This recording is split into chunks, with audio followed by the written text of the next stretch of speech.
You are listening to The Growth Signal. My name is Alyssa Nolte, And my name's Chris Majer. and we're going to get right into it. Chris, what is your hot take? Well, you posed that to me, and what I'm chewing on right in the moment is we need a whole new interpretation about learning if we're ever going to make progress.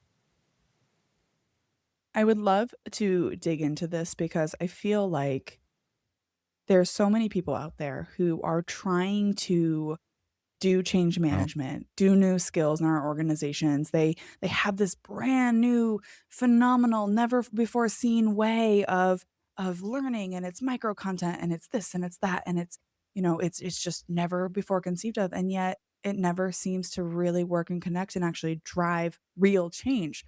So tell us more about what you mean by that, and if you've got the secret, please share okay, it. buckle up. So here's the deal. I've been in the transformational business for 30 plus years. Started off working with athletes and soldiers and moved into the corporate world. And what I came to see some time ago is that we, society, have been sold a bill of goods about learning. If you ask most people, well, what is learning? They will tell you it is the acquisition of new information, ideas, models, beliefs, etc., all for the sake of gaining understanding, because understanding is the holy grail. And what we learned working first with athletes is that no, understanding's the booby prize. What matters is not what you understand, it's what you can do. Aha. So chew on that. And then our product is what we call embodied competence. Embodied means you can take the new action without having to stop, think about it, look it up in some book. And competence is simply the capacity to consistently produce the desired result. Now, here's where everybody gets their eggs scrambled. While your mind understands, and understanding can occur in an instant, in the end, it's your body that learns. Your mind understands, but it's your body that learns. And your body only learns one way, and that's through practice. No amount of understanding ever produced competence. Only practice does. So if you think about anything you were actually pretty good at in your life, you didn't get good at it by some little micro dot learning or, instant seminar or listening to a podcast. You may have got intrigued about learning something that way, but that's not the same thing as actually learning it. Right now, well, let me pause there and let you bounce that around. I like what you're saying, and I think it's really important too, because you would never look at an athlete and say, well, how many times have you watched someone shoot a free throw compared to how many times have you actually shot a free throw, right? And if the athlete was like, well, I've watched 1,000 hours of free throw shooting, but I've only shot one single free throw in my entire career, you'd be like, well, you're Yeah, not would be very good at shooting exactly. free throws because that's a tactical. But my reaction to that is we do the same thing and we call it good enough on the corporate side where we might watch game film of a Mm, recorded call, or we might sit in a passive seminar where a speaker speaks at us right. rather than with us or whatever. And we call that good enough, even though we would never allow our professional Yeah, athletes to have exactly. the same So level of so passivity. let's riff that. So worked with a lot of athletes, professionals, amateurs, Olympians, and what we know in the world of high performance, whether it's athletes, the arts, dancers, musicians, whatever, the further along they get in their career, the more time they spend practicing and the more time they spend with a coach and the higher the caliber of coaching, right? And in business, we do just the opposite. And then we're mystified about why we can't get much done or delude ourselves into thinking we're heroes because we actually did get something, right? So trying to think of how to make this simple. So here's what we bump up against. I have this conversation with executive clients because many of them play golf. I say, okay, let's assume for the sake of this conversation, you are profoundly committed to getting better at golf. What are you going to do? And you're going to read Tiger Woods book. I can say it. That's how that was in English. And no, you're going to get on the golf channel and buy some of that crap. No, they all say the same thing. I'm going to go to the range and practice. I said, okay. So you want to go to the range and get better at being bad. Wait, what? Well, you already said your game was insufficient. So you want to go practice being insufficient. What kind of sense does that make? If you're really serious about getting better, you're going to hire a coach, right? And you're going to go and you're going to meet with the coach, and you're not going to sit there and the coach going, oh, I don't really need to do this. I'm actually pretty, no, you're not going to pretend. You're just going to say, okay, watch. And what's the coach going to do? She'll say, okay, take a few practice swings. Let me see, what you got. So you take a few shots and she'll say, okay, I want you to move your feet, change your hands a little bit, stand up a little straighter. Now, here's the key thing. What happens to those next few shots right after that little intervention? They're crap. They're complete crap. Why? Because what you're doing is new. It's uncomfortable. It's awkward. And your mind, which is deeply committed to looking good and playing it safe and being right, is going to tell you, don't do this. Now, if the coach wasn't there, what would you do? You do what 99% of the population does, which is just go back to doing it the way that you should, because that was easier and simple and more comfortable. And this is why most adults don't ever learn anything. We're more invested in trying to be safe and cool than taking that risk and stepping into something new. Now, if you work with the coach, pretty soon those shots are going to get better and better and better, and your game improves, but it takes time. It's not going to happen in one lesson or, a couple little sessions on the range by yourself. That occurs over months because it's your body that learns. And people are going, well, yeah, but business is different. No, it's not. What is your fundamental tool as a leader or a manager? That's a pop quiz for you. Fundamental tool as a leader manager. I'm gonna say your ability to effectively communicate what needs to be done, where we're going, and why we're doing it. Yeah, that's pretty good. And what do you use to do that? Don't overthink it. You're doing it right Your now. It's your mouth.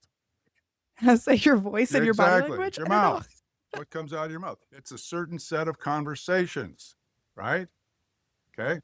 Now, there's a certain set of leadership conversations that we teach people, but you don't learn them by reading about them. You learn them by practicing. So when we do a real live corporate leadership culture change program, it doesn't go for a couple days. It extends over 9 months because that's how long it takes to put in new practices and the systems that support them, which is a whole different conversation. What we found, and my adage that I use with everybody is, look, everybody's all in favor of change, as long as it doesn't mean me and it doesn't mean now. Yeah. Other than that, it's a wonderful idea. Those guys over there should get right on it. I this is reminding me so much. I'm getting like a PTSD flashback, to be honest with you. So I just wrote down in my notes as you were talking that part of this process that you're talking about requires you to have an Mhm. awareness of your deficiency, right? Like if I am not doing well at golf, my score is going to reflect it. And I can look and say, okay, my score is bad. I need to improve it.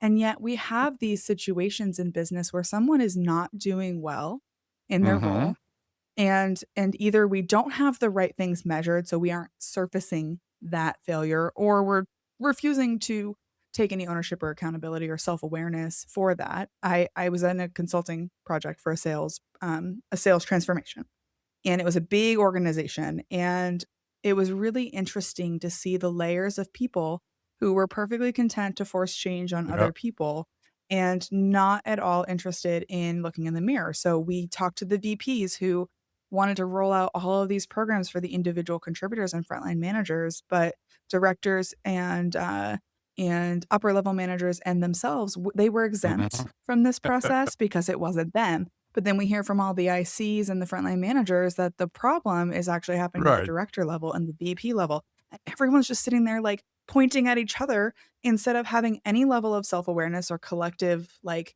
let's go do the damn thing so that we can make more money, so we can do what we all came to do, which is grow our business. Bingo. So I use sports analogies not because they're brilliant, but because they're kind of easy for everybody to understand.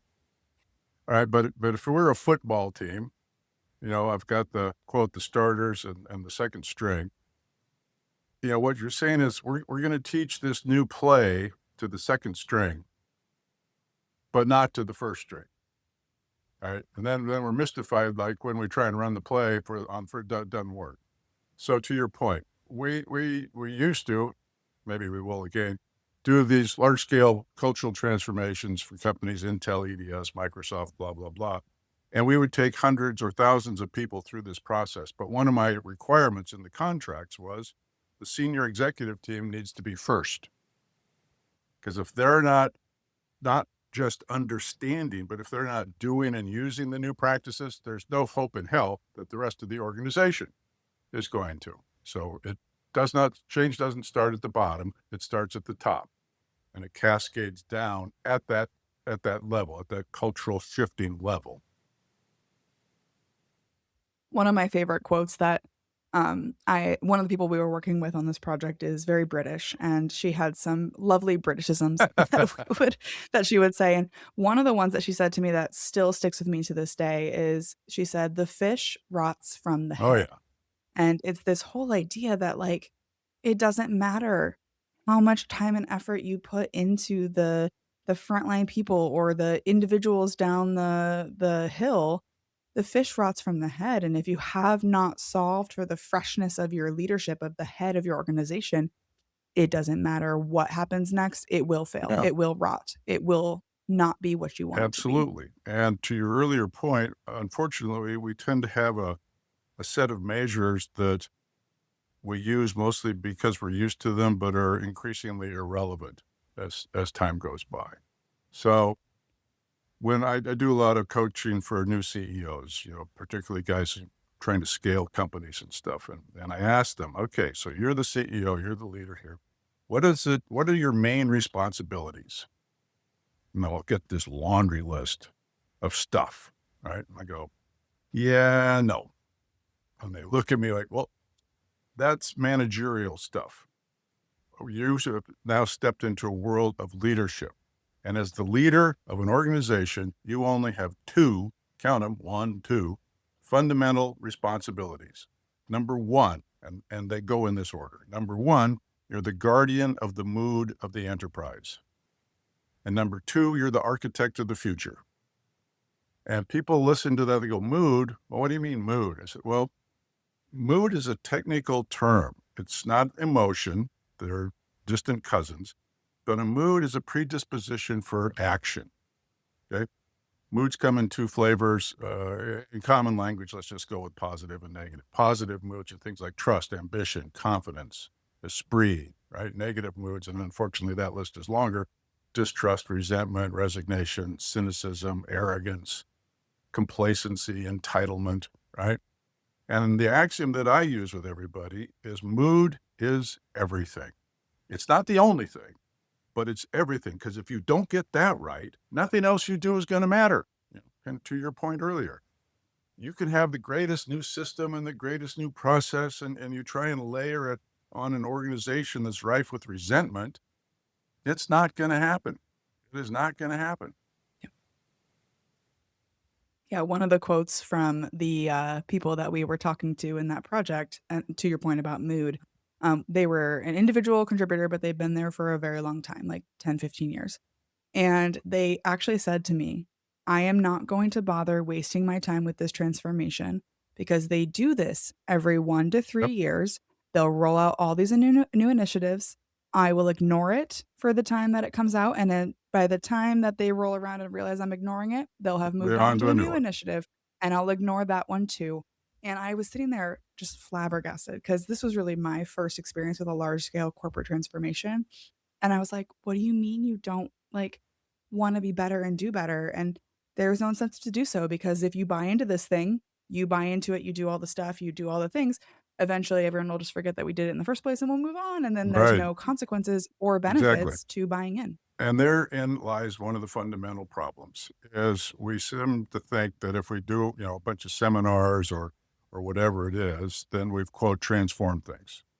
And we don't have time to go into the details here, but there's three variables you have to pay attention to.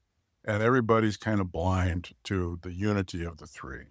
The first and foremost, as we just discussed, is the mood. Right? So you can't go in because then on the second one is leadership and management practices, and the third one is systems and processes. And everybody thinks, oh, we want to transform the organization, so we'll work on systems and processes. Well, and why would you want to start there? Well, because we can see it and measure it, you know, and all Yeah. the business, the MBAs tell us that's what matters.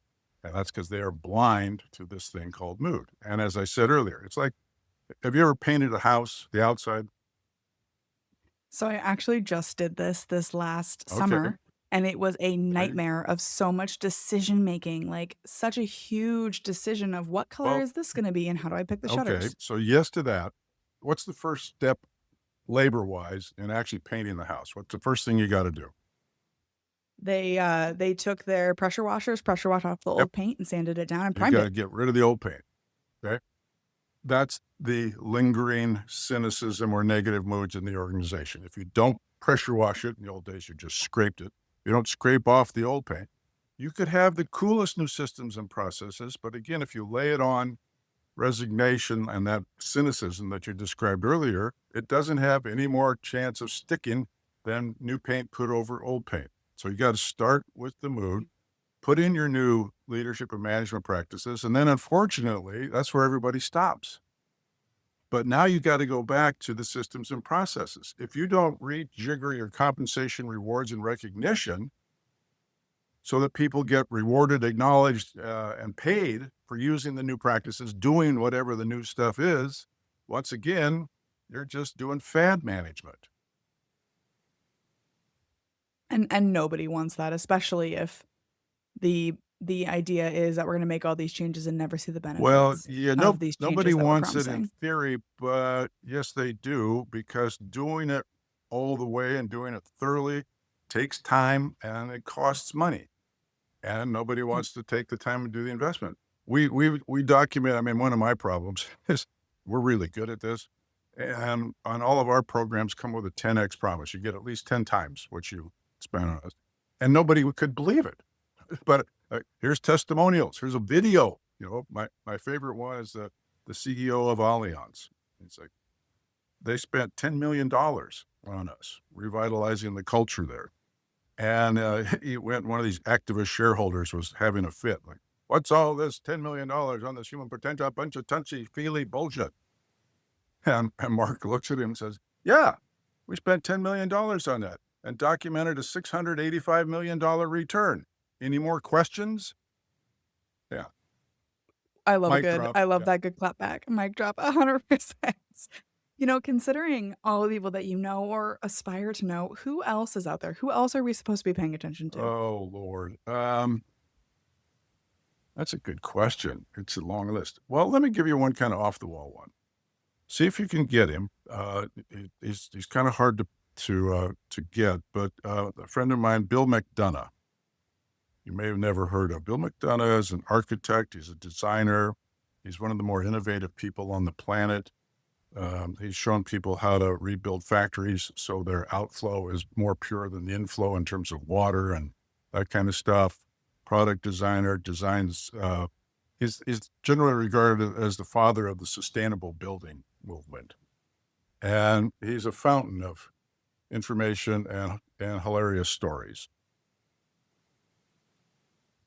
And if someone is really connecting with you, they wanna learn more, or they're feeling that little voice inside their head that says, "Okay, I am ready to get better at golf, I'm ready to get better at business, I'm ready to really drive change." Where can they find you online? Well, let's be clear. I'm not going to be of much use for golf, but business, now you're in my zone. So you can go to humanpotentialproject.com. That's, of course, our website. I've got a book out that people can get on Amazon, The Power to Transform. You can go, I do speaking engagements, chrismajer.com. And we're just getting ready to launch two new online programs. So one's going to be on leadership, and the other one is how you actually get stuff done, the science of accomplishment. And it's pretty astonishing to me how blind most people are to what it really takes to get things done. It's not complex, um, but there's a method to it. And if you don't do the method, you do what we do most of the time in business, which is spend a lot of frustrating hours. So that's kind of the lay of that land. And you can find me on LinkedIn. My name is Alyssa Nolte. You will know you found the right one if you find Alyssa Nolte, the notorious plant killer.